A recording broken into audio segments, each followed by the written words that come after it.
सासूबाई 2 दिवसांनी रक्षाबंधन आहे आणि मी 4 दिवस तरी माहेरी जाणार आहे बघा। 4 दिवस कशाला, चांगली 8 दिवस राहून ये जा। अहो मग घरातली कामं कोण करणार? हाय किती, तू कशाला काळजी करतेस, जा निवांत। सासूबाई मी काय म्हणत्या, मी बी 2 दिवस जाऊन येऊ का माहेर? जणू काय माहेरला जाऊन आता घबाडच घेऊन येणार आहेस। आज रातच्याला जाते आणि उद्या येरवाळी लगेच त्याला वळून येते की परत मी। जावा खरी या लवकर, घरात काय गडण्यात कामाला। काय ग म्हणते, तुला माहेरला ये वाटत नाही का ग? होय बघ अक्का, आता रक्षाबंधनला आल्यास का नाही 4 दिवस निवांत राहून जा बघ। नाही आई, सासू 1 दिवसच पाठवायला नाही म्हणत होती। उद्या राखी बांधन आणि निघीन बाई मी। रक्षाबंधनला आलेस खरं, मुला आता पैसा नाही तुला काय घ्यायला, काय करायचं ग? आता नाही काय घेतलं तुला तर ते सासू म्हणेल स्वांगच करतोय आम्ही।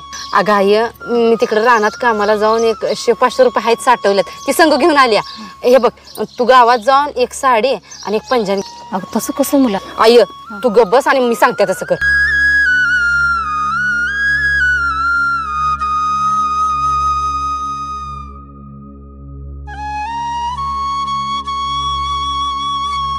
ओ सासूबाई, माझ्या भावानं मला रक्षाबंधनाला 3 तोळ्याचा सोन्याचा हार केला।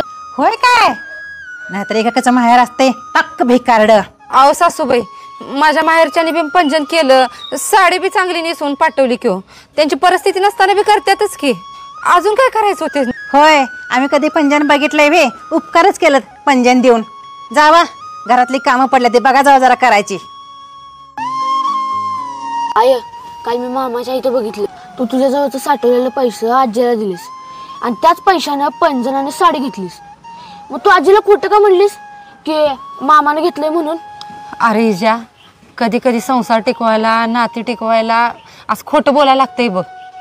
एकदा का कुठल्या बाईचं लगीन झालं की तिचं सासर म्हणजेच तिचं जग असते, पण त्या जगात राहताना आपल्या माहेरचा अपमान झालेला, कमीपणा झालेला त्या बाईला सहन होत नाही बघ।